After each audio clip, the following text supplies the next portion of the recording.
विनोद जी, ये जो पूरी राजनीति ये अतीत में क्या होती रही, कांग्रेस क्या रोल अदा करती रही, लेकिन पिछले साल 2 साल 3 4 साल की राजनीति को लें तो उसमें क्या आपको लग रहा है किसी तरह का बदलाव आया है? क्या आपको लग रहा है कि जिस तरह से समाजवादी कहने वाले समाज से डिस्क्रेडिट हुए हैं, चाहे वो परिवारवाद की वजह से हुआ हो, चाहे अवसरवाद की वजह से हुआ, नीतीश कुमार उसके ज्वलंत उदाहरण। समाजवाद क्या उन्होंने क्या किया है, ऐसे बहुत सारे नेता मिल जाए। क्या आपको लग रहा है कि राहुल गांधी उस स्पेस में दखल दे रहे हैं, घुसपैठ कर रहे हैं, कुछ अपनी जगह बना पा रहे हैं?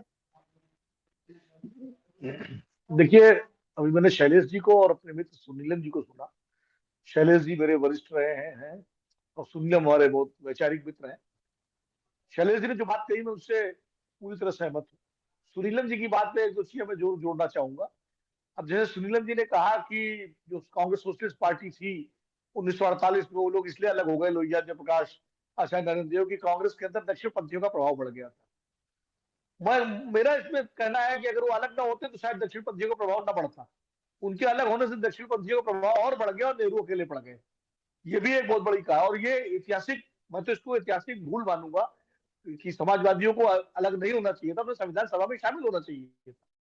और कांग्रेस पार्टी में रहते तो कांग्रेस एक परिवार की पार्टी। तो बात राहुल गांधी आज कर रहे हैं समाजवादी मूल्यों की या समाजवादी एजेंडे की, वो कांग्रेस पार्टी जो अलग हुई वो अलग ना होती। वो सीधे ये सारे मुद्दे जो है, अगर समाजवादी है, लोहिया, नरेंद्र देव, जयप्रकाश, आचार्य, ये सारे लोग वहां रहते उसमें, तो वो एजेंडा कांग्रेस पार्टी का तब से ही होता। तो ये मेरा अपना एक आकलन है।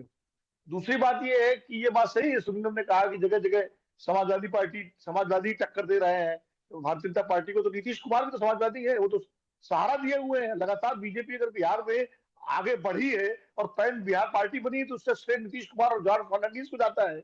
जॉर्ज साहब से बड़ा समाजवादी कौन था? उन्होंने जिस तरह बीजेपी को आगे बढ़ाया, ये भी ऐतिहासिक सच है। रामविलास पासवान भी चले गए आखिर में आगे बीजेपी के साथ, और बहुत सारे समाजवादी आंदोलन से निकले हुए लोग चले गए बीजेपी के साथ। तो इसलिए हुकुमदेव नारायण यादव और तमाम सारे लोग, तो ये ठेका खाली बीजेपी को रोकने का समाजवादी के उत्तर प्रदेश समाजवादी पार्टी बीजेपी खिलाफ खड़ी है, आरजेडी में लालू प्रसाद यादव खड़ी, लेकिन वो समाजवाद के लिए कहाँ लड़ रहे हैं? वो तो अपनी सत्ता और अपनी राजनीति के लिए लड़ रहे हैं। समाजवादी, आप देखिए, जातीय जनगणना का मुद्दा सबसे पहले कहाँ उठा? बिहार में उठा। बिहार ने जाति सर्वेक्षण कराया, लेकिन नीतीश कुमार अब उस पर नहीं बोलते, जबकि केंद्र की सरकार उनके समर्थन से चल रही है। अभी जनगणना का नोटिफिकेशन हुआ, क्या नीतीश जी ने उसमें जाति जनगणना जुड़वाया? जुड़वाना चाहिए। जो राहुल गांधी जिस एजेंडे की बात कर रहे हैं, ये समाजवादी उसके लिए क्या दबाव बना रहे हैं? क्या चंद्रबाबू नायडू घर उनके समाजवादी अतीत नहीं है, लेकिन वो भी अपने को पिछड़े आंदोलन की उपज बताते हैं? वो जुड़वा रहे हैं क्या उसमें? वो नवीन पटनायक ने क्या बीजेपी को जगह नहीं दी? तो इसलिए ये कहना कि खाली कांग्रेस की कमजोरियां रही है इसलिए कांग्रेस तो आज 99 पे पहुंची है, लेकिन खाली कांग्रेस ही जिम्मेदार है? क्योंकि हमारे बहुत सारे समाजवादी मित्र, उसमें सुनीलम जी भी एक है, ये गैर कांग्रेसवाद की जो लोहिया जी की थीसिस थी, या जो लोहिया जी की रणनीति थी, उससे अभी तक निकल नहीं पाए। अभी भी उनके मन में कहीं ना कहीं लगता है कि गैर कांग्रेसवादी एक मात्र रास्ता है। सुनीलम जी के साथ क्या है कि चूंकि वो भाजपा में नहीं जा सकते, भाजपा के प्रखर विरोधी है, तो गैर कांग्रेसवाद और गैर भाजपावाद दोनों की राजनीति करते हैं। इसलिए उनको लगता है क्षेत्रीय दल जो है मजबूत हो। अच्छी बात है क्षेत्रीय दल मजबूत हो, लेकिन क्षेत्रीय दल एजेंडे के साथ तो आए। एजेंडा कहाँ है उनका? बताइए। समस्या ये है कि जो डॉक्टर लोहिया ने नारा दिया था पिछड़े पावे 100 में 60, उस 100 में 60 के नारे को लेके आप कहाँ चल रहे हैं? अब जब जाति जनगणना का मुद्दा राहुल गांधी ने उठाया, देखिए ये बिल्कुल सही बात शैलेश जी ने कहा कि एक समय ऐसा है कांग्रेस इसके खिलाफ थी। बीपी मंडल की जो सिफारिशें थी मंडल आयोग की, उनको इंदिरा गांधी ने दबा के रखा 10 साल। उसके बाद बीपी सिंह ने निकाला उनको, और राजीव गांधी ने तो संसद में विरोध किया था। लेकिन अगर राहुल गांधी ने कोर्स करेक्शन किया है, उनको दो चीजें समझ में आ गई राहुल गांधी को। पहली बात ये समझ में आ गई कि भारतीय जनता पार्टी अपने जो बुनियादी उसका सिद्धांत है हिंदुत्व का, उसको केंद्र में रखते हुए समझौते भी करती है, रणनीतियां बनाती है, लेकिन हिंदुत्व से डगमग नहीं होती। और वो उसको आप चाहे सांप्रदायिक एजेंडा के लीजिए चाहे हिंदुत्ववादी एजेंडा के लीजिए, वो उस पर आगे बढ़ रही है और आरएसएस उस पर बढ़। तो राहुल गांधी इस वैचारिक लड़ाई को बढ़ाना चाहते हैं, वो बार बार विचार की बात करते हैं। जब वो विचारधारा की बात करते हैं तो उस विचारधारा में कांग्रेस की जो पुरानी विचारधारा है 60 के दशक वाली, वो नहीं लड़ सकती इस पार्टी से। इस सांप्रदायिक जो हिंदुत्व की राजनीति है उससे कांग्रेस की 60 के दशक की विचारधारा वाली नहीं लड़ सकती। खाली धर्मनिरपेक्षता से आप नहीं लड़ सकते। धर्मनिरपेक्षता जब तक सामाजिक न्याय के साथ नहीं जुड़ेगी तब तक वो हिंदुत्व का मुकाबला नहीं कर पाएगी। क्योंकि इसलिए राहुल गांधी ने बहुत तरीके से, जो भी उनके सलाहकार हो, उन्होंने 2019 के बाद किया है, रूपांतरण किया है भारत जोड़ो यात्रा के बाद, उसमें उन्होंने धर्मनिरपेक्षता और सामाजिक न्याय दोनों को शामिल कर दिया, जो समाजवादियों का मूल एजेंडा था।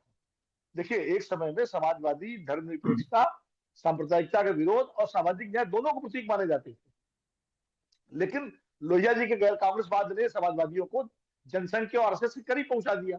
फिर जेपी ने उसमें, जेपी आंदोलन में भूमिका और नजदीक आए, फिर जनता पार्टी में साथी हो गए।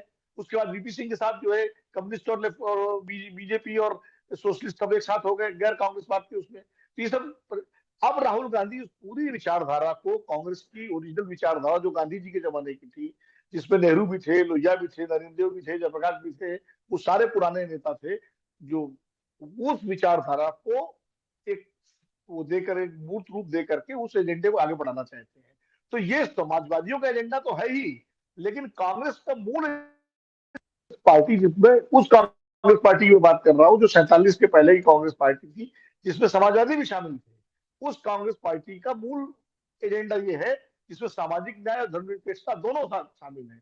और इसीलिए राहुल गांधी अब जाति जनगणना की बात भी कर रहे हैं, जो आरक्षण का कैप है 50%, उसको हटाने की बात भी कर रहे हैं, और सब जिसकी जितनी हिस्सेदारी उसकी उतनी भागीदारी, संख्या भारी थी उसकी हिस्सेदारी का नारा भी दे रहे हैं। जो कभी, जो नारा अम्बेडकरवादी लगाते रहे, बहुजन काशीराम जी का नारा था कि जिसकी संख्या भारी उतनी उसकी हिस्सेदारी, वो नारा भी अम्बेडकर वादियों का, वो भी कांग्रेस पार्टी ने, राहुल गांधी ने ले लिया है, उसको भी वो आगे बढ़ा रहे हैं।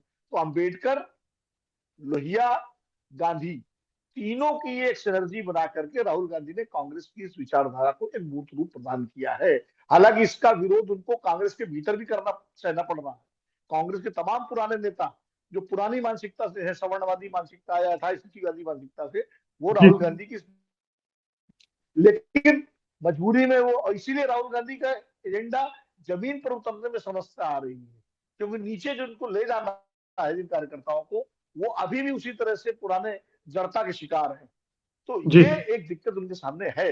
लेकिन ये बात सही है कि समाजवादी जिस तरह से अप्रासंगिक होते चले गए, परिवारवाद, अवसरवाद, तमाम सारे कारणों से, और तमाम सारे जमीनी कार्यकर्ताओं की उपेक्षा की वजह से, वो अब अगर उनको अपना वैचारिक आधार मजबूत करना है तो कहीं ना कहीं मुद्दों के आधार पर उनको कांग्रेस की इस विचारधारा के साथ जुड़ना पड़ेगा, अगर वो वैचारिक लड़ाई लड़ना चाहते हैं।